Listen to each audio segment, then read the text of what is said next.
All right, so here we are live, and one more is trying to get in. Okay, it's good to see you as always.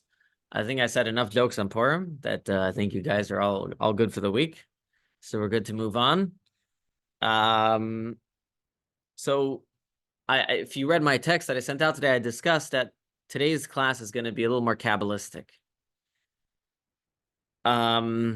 So I actually debated whether I wanted to teach this or not, but I figured those who are coming to an in-depth Tanya class probably want the in-depth. So, even if we don't fully grasp all the concepts, and I will say myself, I don't necessarily fully grasp everything. We're always learning, but to know that there is such a depth out there and there is such wisdom in teaching, and one can decide to delve into it. And ultimately, honestly, anybody who ever believes that they have grasped the Kabbalistic concepts completely doesn't know anything about Kabbalah. Because one of the basic elements of the study of Kabbalah is that we cannot fully grasp it because it's spiritual, it's non-physical. The moment you think you're grasping it and you're fully understanding it, then you're putting it into complete physical terms and think that you fully got it. And the lifetime of work is to understand, try to get more and more to the spiritual understanding of the concept, even if we will never fully get there until, of course, we die. Then, it becomes a little easier than when we're spiritual entities. So you may ask, so why do we want to study the spiritual topics and spiritual concepts? And we've had this discussion before, but it's always worth to mention again. And that is because we believe that this physical world is really just the final step in a long chain of spiritual worlds. God, yeah, we're gonna get to it'll be like a half hour till we get to the text. You can put it on the table if you want. I have to give a lengthy preface before we can actually read the text and understand what it's saying. God creates the spiritual. Sorry, there are spiritual worlds that precede this world. If anybody came to the Kabbalah course, the JLI Kabbalah course, we discussed it to some extent, but again, it was only 6 classes. This world is the final step in a multi-stage process. And when you understand how much work went into that final stage, and that you are that final stage of that process, and that really you are an outgrowth constantly, and that's really going to be one of the parts, you are a constant outgrowth of a spiritual reality, then you tend to look at things differently. It's like the difference between a child who sees food and just imagines that food is just there, or an adult who understands how food gets on the table, that there's a lot of effort involved, and we have to work to make money to be able to buy that food. And the more you can appreciate how the food gets to your table, the more appreciative you are for that food, and you don't just it takes away from an element of self-indulgence. It can. I'm not saying it does, but that's why kids are very selfish. They only see what's in front of them. They don't understand context of anything. And all they think about is the here and now and right now and exactly what's right there in front of them. And we as human beings can suffer the same issue if we do not appreciate the spiritual worlds that precede us and are constantly the source and root of everything that goes on here. Then we may fall prey to just looking at the here and now and forgetting about the larger purpose and mission that we may have. And that's why we study about the spiritual worlds, to connect us with that reality. Even if, like I said, we never fully understand it, but we become connected with that reality. And so the world around us and the temptations around us become less, because when we realize what's really behind everything, there's less of a temptation. When we realize, why does this exist? Why is this here? What's causing this to do this? What's causing that to do that? If it's part of a larger picture, then I don't get all flustered. So, for example, let's give a very simple example. If I understand that everything in this world is being constantly recreated by God, which, by the way, is the lengthy discussion of the second chapter of the second section of the Tanya, but it will also be discussed in chapter 20 and 21, which, by the way, we're not so far away. We're only in chapter 16. When we understand that everything is being recreated constantly by God, if we can get to that appreciation and understanding, then the challenges that we face in serving God become easier. So, for example, if we understand that God is recreating the world, and I know, for example, I'm applying for a job, and it seems to me that if I keep Shabbat, getting that job will be harder. But if I understand that the whole world only exists by virtue of God's recreating it every moment, and He wants me to keep the Shabbat, then those temptations don't seem as difficult, because I understand that what's a job, what's money, what's life, what's living, what's breathing, what's anything, and everything is all God's will and God's constant recreation. And so the elements that are there that are in the way are just the tests created by Him. As I would say, it's kind of like a smoke screen. He's creating everything. He's creating what He wants from us, and He's creating at the same time the temptations that exist around us. Whereas if I view, I don't know, I hear some religions view this as like there's competing powers. There's God, and then there's a Satan who has his own powers. That kind of gives it a little more legitimacy to the other way of life. Again, I'm not here to discuss other religions, honestly. I don't really know much about it, so I'm not a theologian, so I'm not going to get into that. But from a Jewish perspective, God is recreating everything at every single moment. Everything has its source. And therefore, the challenges that we face in life are not as great. All right, so that was just a general idea of why we need to discuss spirituality. And that's why in these last two chapters, in the last two classes, we've been discussing the concept that we want to work on studying about God and developing an emotional connection with God. Why? Because as we've said, for example, if you study the book of Jewish law, the dry Jewish law, right? So it says on Purim, you should hear the Megillah, and you should give gifts of food, and you should give money to the poor. That is dry law. That's law. We want to connect with the giver of the law. We want to connect with God. That's why in Hasidic philosophy tells us there's an importance in studying about God Himself.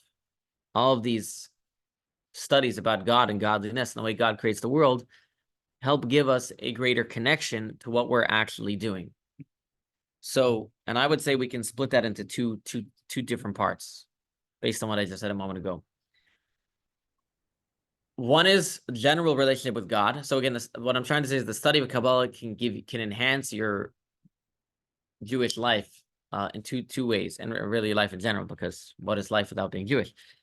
For a Jew, it's part of our life. It's not an additional thing. It's part of us. Studying the Kabbalistic topics to do two things for you. Number one is you have a great appreciation for God. Okay, again, not just that God exists. Okay, that's like, that's step number one, or step zero, I should say, that God exists. But an appreciation for God Himself. In other words, again, as long as we just imagine God as the big man in the sky, there's not much of a relationship with Him. The more we can understand God, or I should say, the more we understand that we can understand God, but yet this God that we can't understand cares about us, that creates a deeper relationship and a deeper level of care. That's number one. Number two is the other thing that Kabbalah gives to us is understanding how things are working. So, for example, what does putting on tefillin accomplish spiritually? What does praying accomplish spiritually? What does Sukkot accomplish spiritually? What does kosher accomplish spiritually? All these give us not only in our relationship to God, but give us a deeper appreciation that there's something greater going on when we do something. Just as I say, if you are trying to do a diet and you have studied nutrition, you understand how this food will give you vitamin D, and that food will give you vitamin K, and this food will give you this, and that food will give you that. You have a deeper appreciation for that diet, versus if you just kept the diet because it's going to make you healthy, right? Again, so if you understand the details of how the diet makes you healthy, it can help enhance what you're doing. Or similarly, if you're doing exercise, okay, you understand the doctor says you exercise, you'll be healthier. But if you can understand how this exercise exercises this muscle, that exercise exercises that muscle, and put it all together, it makes you a healthier person. Okay, but understanding the details of the actions that you're doing can also be helpful. In addition to generally understanding they want to be healthy. Similarly, in addition to understanding we want a relationship with God, getting to the details of everything that we do, what it's accomplishing, can be very helpful. And so that is the second idea that Kabbalah does for us. So that brings us to today's discussion. What is accomplished spiritually by having a love and an awe of God. We've had the discussion the last 2 weeks. We want to make sure we have an emotional connection with God. We discussed what's the path for emotional connection with God. Number 1 is studying about God. And then step number 2 is after you study about God, then you develop an emotional connection with God, emotional feelings, shall I say. And then that brings us to the action. We had a question, what happens if I study about God, I learn about God, but my emotional feelings, my emotions are stunted. My emotions are not being expressed as good as they should be, or as I would like them to be. What happens then? So we explained that emotions are like wings. Emotions are like wings. The mitzvah that we do is a deed. We gave the Zohar gave an example of a bird. Book of Kabbalah, the Zohar gave the example of a bird. The deed is like the body of the bird, and the wings are like the emotions that lift up the deed. So when we do a deed, you've created the body of an action, but it's the emotion that's in it that uplifts it. We gave the example, right, of the husband and wife, the spouse, right, where the wife said she wants more presents, and the husband said, sure, no problem, and he puts a box of presents at the front door and says, whenever you feel like you need a present from me, take the present. Doesn't really work. So we said we do the mitzvah, but we need to have the emotion involved in it uplifted. We said, but what happens if your emotions are stunted? You don't have the emotions that you're trying to create through your mind. You just, so to speak, fall back on a very basic level of emotion, a basic level of a natural love that you may have to God. We said that in that case, God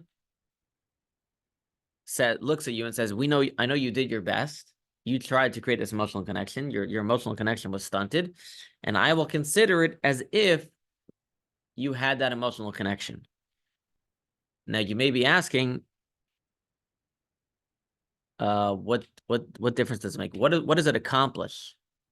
What's the difference if I don't work on my emotion and I have a very low level of emotion, and then I do the mitzvah, or if I work on my emotion and I have a very low level of emotion, and then I do the mitzvah? What does it add that God is going to make as if I had deep levels of emotion? What will it change? So what we said earlier is it's like a bird. It's like a bird, how high the mitzvah can go. But we didn't explain what that means, right? To put it in other words, what does it mean that a mitzvah needs wings to uplift? Where's it going to? Where is that mitzvah heading? What's the destination of my mitzvah, right? I know if I put a piece of mail in my mailbox outside, I know there's a destination. It's going somewhere. What does it mean? My mitzvah needs to be uplifted. It needs to go somewhere. Where's it going exactly? Is it here? Is it spiritual? I mean, spiritual somewhere else? What exactly is happening? So we're going to explain this Kabbalistically. So Kabbalistically, it goes like this. Whenever you do a mitzvah, you have, what happens when you do a mitzvah? Let's take a mitzvah item. Let's say you do a mitzvah with a coin. It's an easy one. You take a coin, you give it to a poor person. Or let's say, take even better, you take a loaf of bread, you give it to a poor person. You've done a mitzvah. So aside from like doing something nice, what's additional that it's a mitzvah? That it's a mitzvah means it's a connection to God. Mitzvah is a commandment by God. And by virtue of it being a commandment of God, what happens is that there is a light of God that then shines on your soul because you're doing the mitzvah, shines on the bread because the mitzvah is being done with it, and probably shines on the person accepting the bread as well because they are also a part. Anything involved, anything that was part of that mitzvah gets part of the divine light. But here's my question to you. Have you ever seen that divine light when you do a mitzvah? Do you like see the bread glowing or something? Does you suddenly start to become radioactive? Like, what does it mean there's a divine light? What exactly happens? So the answer is that although you've now made all these elements more godly, you've brought in them more godly light, for a very simple reason, God does not allow us to see that godly light. What's the simple reason? Imagine if every single time you did a mitzvah, you're able to see God's godly light being revealed in the action that you're doing, you'd have no free will. The life choices would be so obvious. If you would see when you give charity, you get the godly light. When you put on the phone, you get the godly light. When you eat matzah, you get the godly light. When you hear the Megillah on Purim, you get the godly light. if everything that we did, if what we accomplished was so clear and obvious, there would be no place for free will. Okay, so that is why God had decided that on this earth, when we do a mitzvah, despite us bringing a godly light into the elements that we are doing the mitzvah with, we will not see that godly light. And again, using the word light, by the way, it's not physical per se. It's just the best example we have of something spiritual. We use the word light. Now, we understand that tzaddikim, very righteous people, maybe people who are very in tune spiritually, not the run-of-the-mill people like you and me, probably can see this godly light to some extent. There are many stories to such extent that they could see people that, so to speak, were shining with a godly light. The best example, by the way, of such a godly light that we have is it says Moses. It says when Moses came down from the mountain, Moses had this glowing face that people couldn't look at him. He used to have to wear a mask because he had this godly light shining from him. That's the best example of that we have. But again, we generally don't see it because God is hiding it. It says when Mashiach comes, then all the godly light that we brought into the world would be revealed, and everything that we accomplished throughout all times, throughout all the generations will shine. And so everything will be shining with that godly light. An example that I like to bring for this, although of course it's just an example, a parable, it's not exactly the same idea, is imagine, I always imagine it like this. Imagine as we do the mitzvahs, we're all laying down wire. We're laying down like a wire, electric wire. And when Mashiach comes, that means someone's finally placed the final wire that creates the whole circuit and everything will light up. So that's the way I kind of like to imagine it in my mind. It's going to look something like that. That's what it means when Mashiach comes. When we do the final good deed that we're all waiting for, everything's going to be connected and everything's going to shine. But be that as it may, again, it's just a description that fits in my mind that I can imagine. Every single time we do a mitzvah, there's a divine light that exists here and is shining. And I would actually say like this. I would even venture to say the divine light is shining, just we can't see it. We don't see it, but it's there. For example, there are radio waves around us, but we don't see it because human beings don't have the ears to pick up radio waves. A radio transmitter can pick it up. We don't have the ability to pick that up. But it's here and it exists. So when we do a mitzvah, there's a divine light that shines. But here's the next step that we want to say. Not only when you do a mitzvah, is there a divine light that shines in this world, but we can't see it, okay? But that mitzvah, that packet of energy, if you do the mitzvah properly with the proper emotions, it rises up to the spiritual worlds and it shines there as well. So it's shining in the spiritual worlds, in the higher spiritual worlds, and it shines there as well. And you may say, what do you mean? Why do the spiritual worlds need any divine light? Aren't they spiritual? So the answer is that in the spiritual worlds, everybody is dependent on us. It's crazy to think, but they have some spirituality and they're more spiritual beings, but for them to actually get spiritual light is actually dependent on us. This is why I always say is that when we do a mitzvah, we have to realize we have a lot of cheerleaders. I always say, we always look at our mitzvahs like a little deed, a little small thing. But just imagine, I always said, imagine you are the batter at the bottom of the ninth in the Game 7 of the World Series, and your team is down 1 run, and there's a runner on first base, and there's 2 outs, 2 strikes, and you hit a home run, and now everybody's there so excited. You brought so much happiness and joy to all the fans of your team worldwide. Same thing as a mitzvah. When we do a mitzvah, we're lighting up a lot of people's worlds. We don't see them because we're not there, because we don't see it. But in the spiritual worlds, all the angels and the souls that are there get very excited when we do this mitzvah. There's suddenly a shine, a divine light that shines up there for them. Not only that, it says that when we pass away, God willing, we'll never get to there because Mashiach will come. But, for those who have passed away, let's put it that way, those mitzvahs that they did during their lifetime, when they get to heaven, that's when they get to enjoy it, when they get to see it, when they get to connect it. And let me take it a step further. Not only that, when we do a mitzvah here in memory or honor of a loved one, or in memory or honor of someone who passed away, they get to feel it as well, because it was done in their honor and in their merit. And on that note, by the way, I want to mention that unfortunately I got bad news this morning that somebody who I didn't know him very well, but he was in school with me. He's 2 years younger than me. Father of 4 kids, so he passed away today. So we're studying Lila Nishmato for his merit and the merit of his family, and that his kids and his wife should know no more pain. And We should hear no more such stories. But anyways, on that note, we're dedicating today's study to him, to his family. But that is one of the concepts, is that when we do a mitzvah and it's elevated, so we asked earlier, what's the destination? The destination is these spiritual worlds.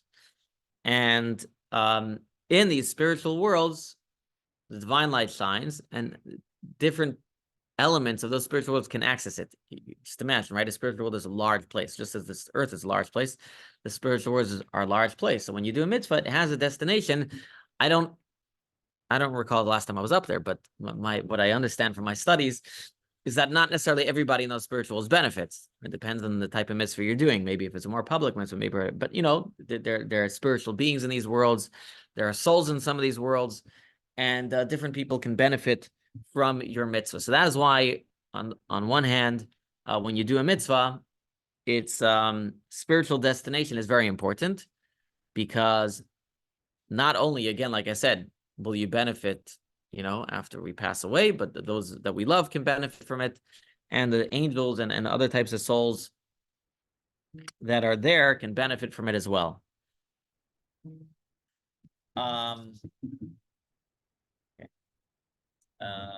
It's funny, people always seem to decide to call me during the class, or so it seems.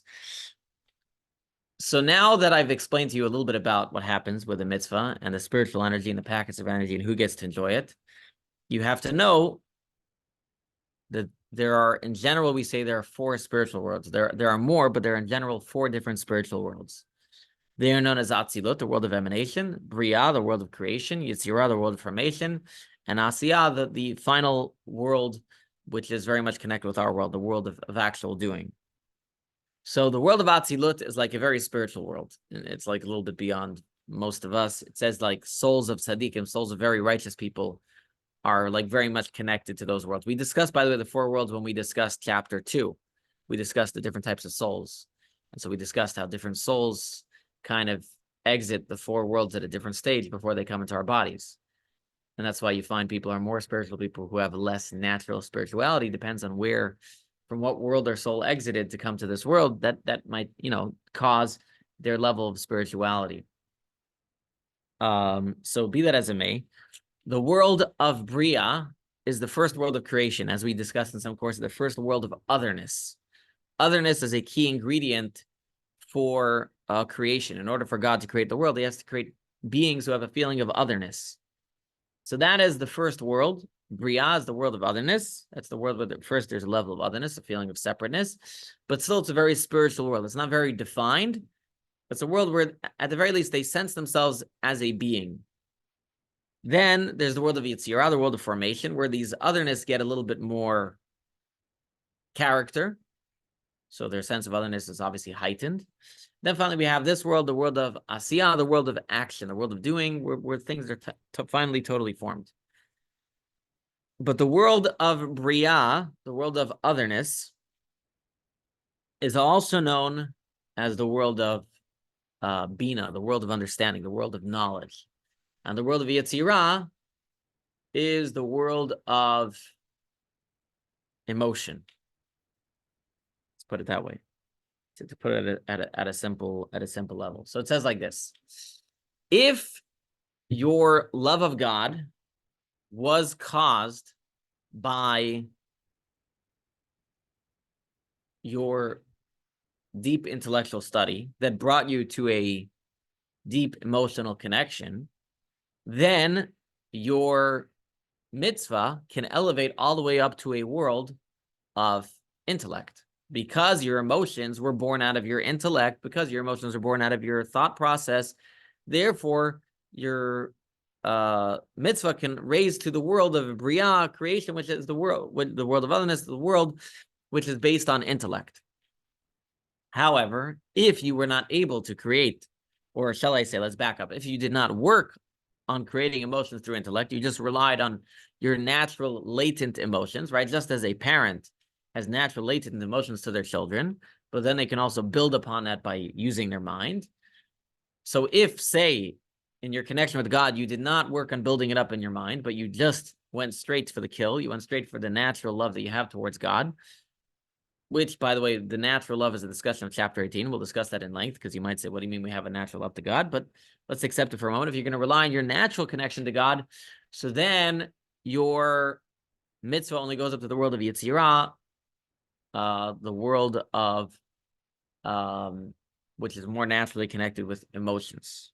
And so this is what it means, is that if you do a mitzvah without the full and proper workout, so to speak, spiritual workout, trying to start from your mind, your mitzvahs will have a limited place where they can raise to, a limited place of where they can reach. And so this is why, aside from the benefit of working on our intellect through working on our emotions through intellect, because number one, it makes us to serve God. Number two, it creates long-term stability for our emotions. And number three, I don't know, whatever we discussed in all the last chapters, all the benefits of that. There's the benefit here is it's saying is that when you do such a mitzvah through such emotions created through intellect, your mitzvahs can rise to a higher level.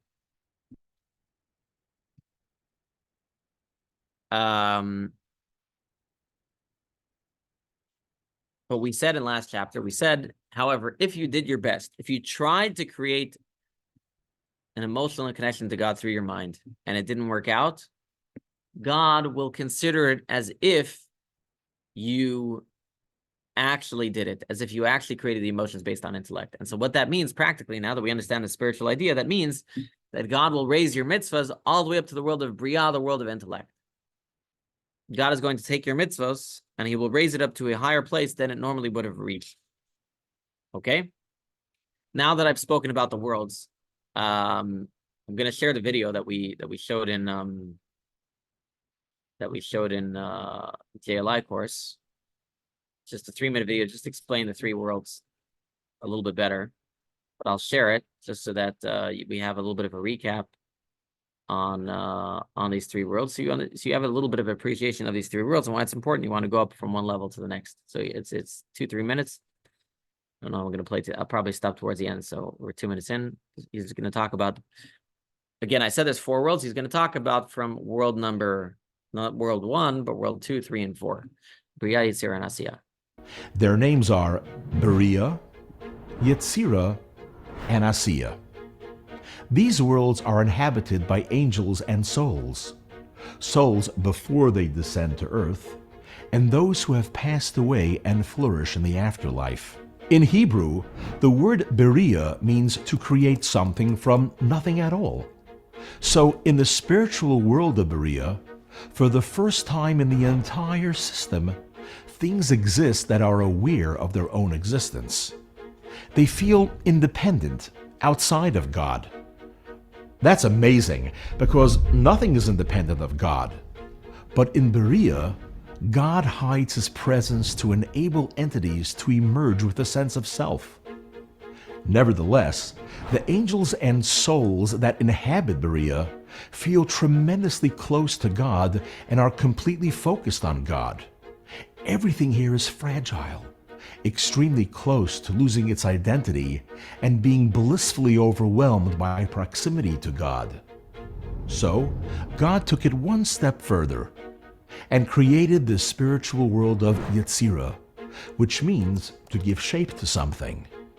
This is where the sense of independence from God truly begins to take shape.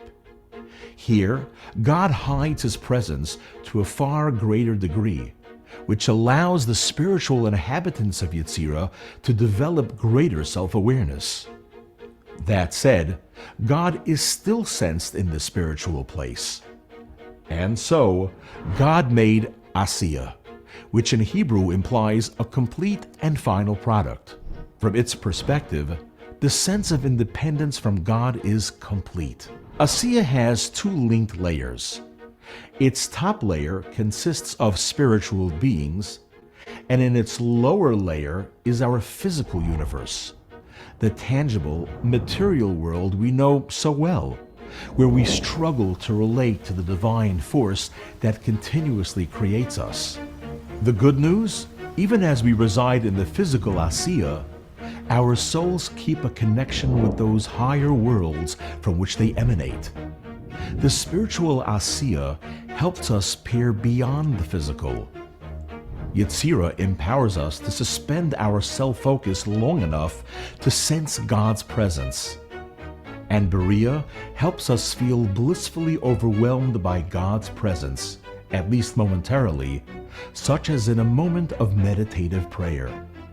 Now he's going into something that was for that course specific, but he said one point in there that was important that I missed my dissertation before, and that is that not only is it beneficial when we do a mitzvah here for the divine light that shines in heaven, because you know our loved ones can feel it, and when we pass away we'll feel it, and the angels that are there feel it. But he mentioned one other thing I forgot to mention: our souls actually are made up of multi-layered. Our souls are multi-layered, and actually not all of our soul is manifest within our body. So parts of our soul are still in heaven. And those parts of our soul can also benefit from the mitzvahs that we do, and in a sense gives us a trickle-down effect. That's why sometimes, just based on this concept, it says that's why sometimes we suddenly wake up and we feel more spiritual. We feel like we want to connect to God. We suddenly get that push in life. Where's that coming from? It's our soul in the higher realms pushing down into our soul that's in our body, telling us, hey, you know, move in this direction, go on that path. And so that's why just another simple benefit of doing the mitzvahs is that our soul in heaven can feel that spiritual light. And that can hopefully enhance the spiritual feelings that we can feel here on this earth, in the sense of purpose and the sense of meaning from everything that we are doing. But that was a little basic explanation behind these spiritual worlds. So be that as it may, we now have a Kabbalistic understanding of what it means that when we do a mitzvah, our mitzvahs are raised up. That means that our mitzvahs go to higher spiritual worlds. And by the way, when we say higher spiritual worlds, the difference between one spiritual world and the next is not physical place, it is a level of consciousness, as he kind of described in that video a little bit. That's what differentiates one spiritual world from the next, is the level of consciousness that they have. They're not physical as we understand it. They're spheres of consciousness. I can't fully describe to you because I haven't been there, or I should say I have been there, I just don't remember it. We've all been there, but that's what it means, that our mitzvah can be elevated to a higher place. And as you can imagine, one final thing, it says when you cause happiness in higher worlds, then the angels over there will be more happy to maybe, you know, be messengers to bring you more blessings. That's another benefit. The higher your mitzvah goes, the angels over there will be happier. That's probably will only cause you a benefit. So now that I give you the spiritual understanding, let's read the text inside, and then I want to take a very important lesson from everything that we've said here. So again, what we've done so far to recap is we've described what is the spiritual meaning of when we do a mitzvah, our mitzvahs become elevated. What's the benefit of that elevation? What world it goes to? And how it benefits us and our loved ones and the beings that are there. And why, therefore, every single time we do a mitzvah, we should feel that we're not only just doing a mitzvah, we should feel like we're that batter, you know, at the bottom of the ninth. Everybody's watching us. Everybody's looking at us. Everybody's waiting for that mitzvah. Can you just imagine every time you do a mitzvah, when you're about to put on tefillin, right? The rabbi says, hey, you want to put on tefillin? You say, I'm not sure. Yeah, okay, I'll put it on. And you put it on. There's like hordes of angels and souls in heaven, like waiting for you to do that. They're like, wow, you know, they feel so much better. You made their day. You know, you made their day. So there's that's on top of, you know, bringing Mashiach closer and your mission in life and everything else. At the moment, realize there's something you're accomplishing, not just long off in the future. At the moment, there's something beautiful that you're accomplishing. And if you have emotions involved, you can elevate it even farther. But let's take a look here at the text. Because now that we've discussed the let's get to the text inside. So if you have the Tanya book, it's page 199. Page 199. Where he describes what happens when we do the mitzvah. So let's take a look here. Let's share the screen. Okay. Section 5, how do your mitzvahs ascend? We each possess a natural dominant love for God, which is built into the soul. As we have seen, the dormant love is not generated by meditation. It merely needs to be released by the appropriate triggers. Discernment, on the other hand, is not something we are born with and has to be learned through careful meditation. So again, he's just saying there's a natural love that we have, and there's a love that we create through our intellect. In the following passage, Tanya explains how the effect of natural dormant love differs from discernment. Okay, but this attachment by the Blessed Holy One, which joins the discernment generated by your meditation to your mitzvahs, Meaning, now let's turn the page.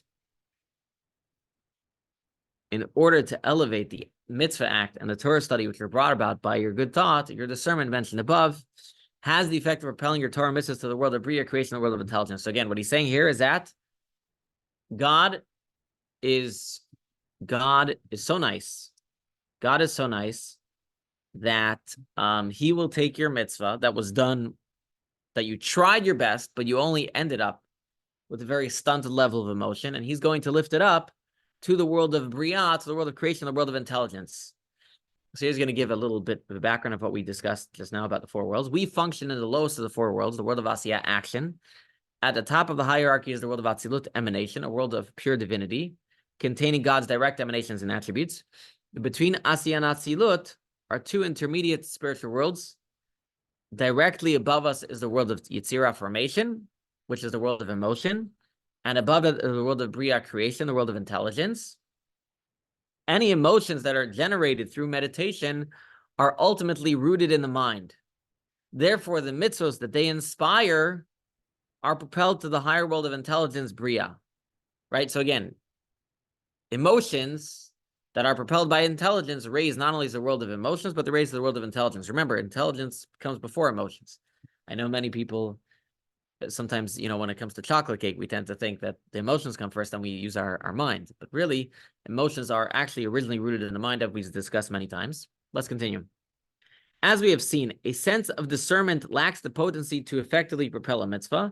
So what was discernment, by the way? Just explain. Discernment was if you studied a concept intellectually and your mind has discerned that this is the right thing to do, but you don't actually create a emotional feeling towards it. So it's called discernment. You've discerned that that's the right thing. So it's kind of an emotion, but it's stuck in the mind. But once God joins the thought to the deed, propelling it upward, the mitzvah will reach the world of intelligence, since ultimately it was inspired by a mental process of meditation. As he says, because this world of intelligence is the place to where Torah mitzvahs ascend when they are carried out through intellectual generated love and reverence, which is real and tangible in your heart. Let's turn to the next page.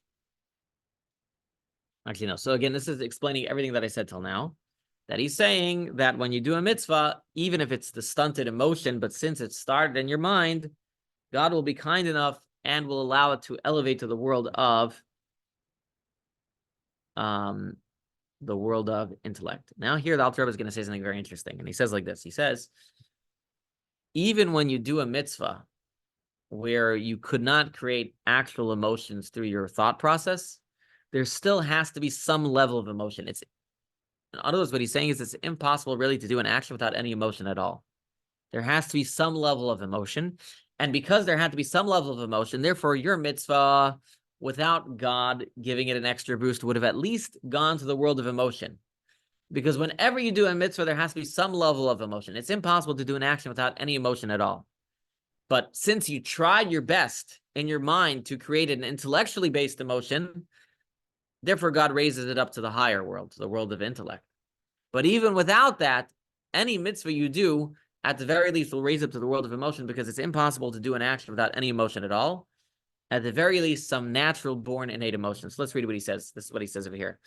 Even without any intellectual generated emotion whatsoever, either tangible or discernible, your Torah mitzvahs can in any case ascend to the world of Yetzirah through awakening the natural dormant reverence and love found from birth in the heart of Israel, which is much easier to arouse. Your natural dormant emotions for God will propel a mitzvah to a world of emotion.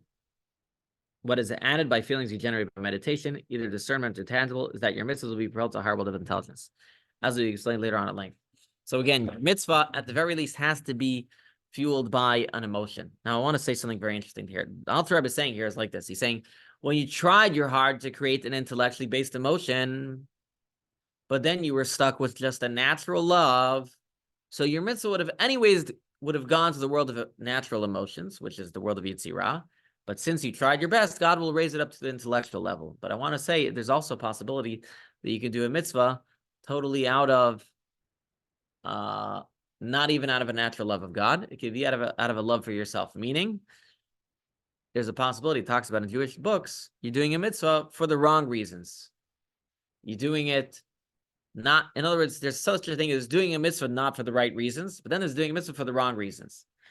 And that's when I think we get to the story of the Baal Shem Tov that he discussed earlier, that he walked into a study hall, he said, this room is full of mitzvahs. What did he mean? He meant that none of these mitzvahs went to heaven. They were all stuck here because they were all done with the wrong emotion. That's also possible. Now, the Tanya discusses that even mitzvahs you do with the wrong emotion, you can later on uplift them. So it's not a waste to do a mitzvah with the wrong emotion. But nevertheless, we have to know what we're aiming for. So again, the Tanya will explain many times, and Hasidic philosophy explains many times, it's always better to do a mitzvah with the wrong emotion than to do no mitzvah at all.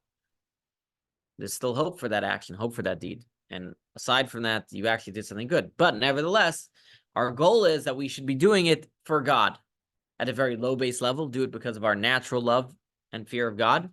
At a higher level, we will do it out of our intellectually based love of God. So this was the Kabbalistic explanation. What I want to say, a very important idea that comes out of this. We discussed in previous classes that Chabad is called Chabad. Why? Why is it called Chabad? What does Chabad mean? Anybody remembers what's Chabad? Each letter meant something. Each letter meant something good, yeah. What did Chabad mean? Well, it was about emotion. Close, right? So I maybe I described it in a way that Bina and Dad. Very good. So it doesn't. So the word Chabad actually does not describe emotion. It actually describes the intellect. Chabad, Chachma, Da'at, Chachma and Bina Dat. Yeah, Chabad. Okay. Chachma is the first word. The Cha in Chabad is Chachma, meaning wisdom. Bina, the Chabad, the B stands for Bina, understanding.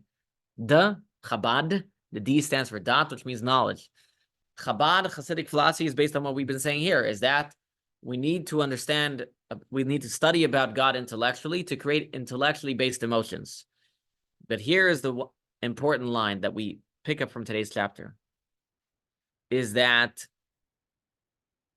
even though we want to create emotions, Chabad was not called an acronym for emotions. It was called an acronym for intellect.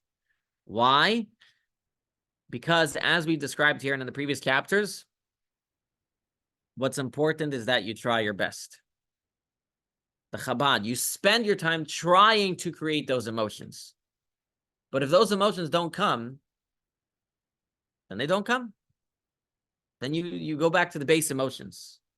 In other words, and this is really the whole Tanya, as the Tanya said, we cannot force somebody to love something. You cannot, emotions are not within your power. The most you can do is try to create those emotions. Emotions are not within your chapter, within your power. And therefore, Chabad did not want to be called what other Hasidic groups are called, actually Chagas. Chagas is another acronym that stands for the words for emotions, which I'm not going to explain those. Chesed, Gvur, Tiferes. There were other Hasidic groups that were called Chagas because they had a hyper focus on emotion. And Chabad always felt that we need to focus on the intellect because that's what's possible. We have to focus on what's within our hands. Whether the emotions come or not is not within our hands. And with it, that creates a very important distinction also. If our hyper focus is that we must create those emotions, then we run the risk of creating false emotions. We run the risk of creating fantasies in our mind as if we're very emotional. If you read descriptions of Hasidim of back in the day, they were very emotional. They used to, it says that other Hasidic groups, they used to run around the synagogue while they would pray. They would, if you go to some Hasidic groups, you see they clap and they dance, and we clap and dance also at some points, but they're much more emotional than even Chabad is. Okay, I mean during prayer. Okay, after prayer we're just excited as well. But during prayer, other Hasidic groups are very much into a lot of, just seeing them, actually emotional. Chabad was always more the emotion, but in a more collected manner. Why? Because we don't want to create false emotions. We don't want to create a focus on emotions to the point where you're creating false emotions in your mind. You want to work your best on the intellect, and you leave the rest up to God. In fact, there's a story that Chabad actually at one point had a breakaway. Actually, a couple times there were breakaway within Chabad. They were still Chabad. When I mean breakaway, I don't mean not religious, but within. So the Alter Rebbe, the one who wrote the Tanya, after he passed away, there was a breakaway. There was his son who took some of the group, and he had another student who took another part of the group. Now his student was a very emotional guy, And the story goes like this. The name was Rabbi Aaron Strasheller. And the story goes like this, is that one time, somebody was checking out the two different groups, which Rebbe to follow, which Chabad Rebbe to follow. And so he went to a talk of Rabbi Aaron of Strashel, and he saw him, how he was talking. He was getting very excited emotionally. And he was actually really getting excited emotionally to the point where he was rolling on the table and talking. And again, we can't imagine this, but he was so emotional in a different trance. But then, so to speak, the trance left. He lost it. But he was still pretending. What are you going to do? You're in the middle of the table. You lose the emotional connection. You got to pretend. You got to pretend as if you're there. You got to pretend as if you're in the moment. It's embarrassing. And this guy, this chassid that was there trying to see which Rabbi he wants to follow, he told Rabbi Aaron, get off the table. He says, it's over, get off the table. You don't need to fake it. Of course, he didn't follow that path. But that's the idea, is that for some people, they place such a strong power, such a strong hyper-focus on emotions, that if the emotions don't come, they get depressed or they fake it. And Chabad was always about, we don't like faking. We don't like faking. We have to be real. The same thing, by the way, and so ultimately what we do is like this. Chabad says like this. We intellectually work on feeling emotions for God. We study about God. And again, studying intellectually about God has multiple benefits, as we've described earlier. Just even seeing the world differently, that alone is a benefit. And then that will create some level of emotions within you. Whether you'll get the full emotional experience that you want, you don't know that you'll get it. And then you do the action. And God knows that you tried your best. And that's really what Chabad is about. So again, in Chabad, we are not forcing you to have emotions because we can't force anybody. But what I can promise you is like this.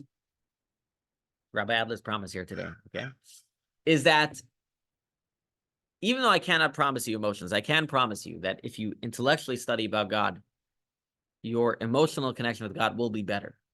Will it be that fiery, flaming love that we describe in earlier chapters? Will it be that awe of God, that everywhere you step, you see God? I can't promise you that, but I can promise you that your emotions and your feelings towards God will be greater. And so this is what the Tanya is trying to tell you here, is that try your best to connect with God. And then do the actions. And number one, the intellectual study alone will elevate your life in many ways. Number two is I'm telling you, Rabbi Adler's promise is you will have better emotional connection with God than you've had till now.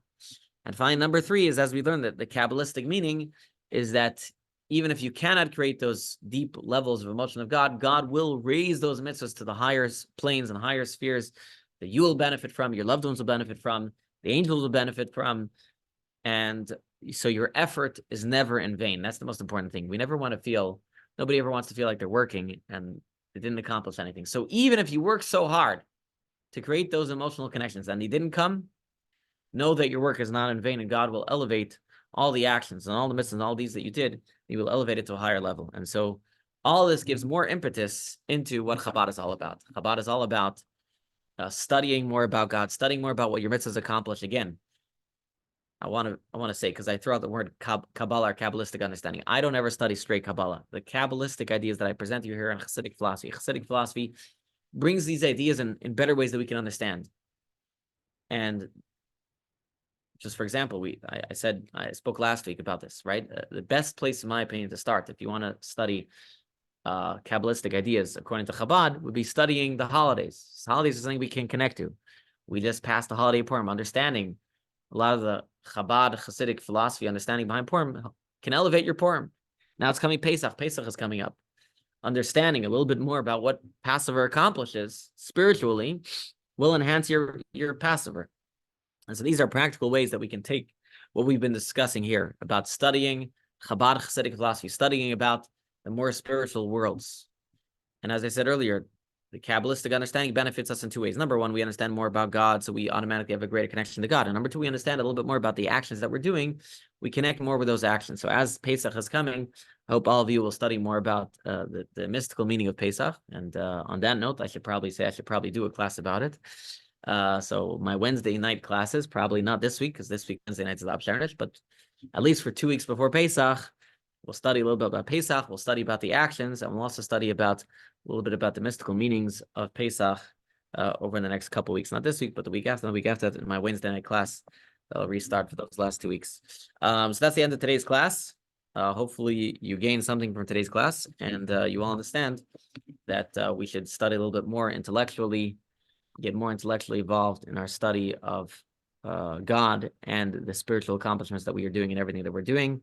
And God will look at what we do, and He will reward us as such. And when I say reward us, it's not about when I mean He should reward us also with money and everything else, but it means reward us spiritually, reward our spiritual efforts with spiritual benefits.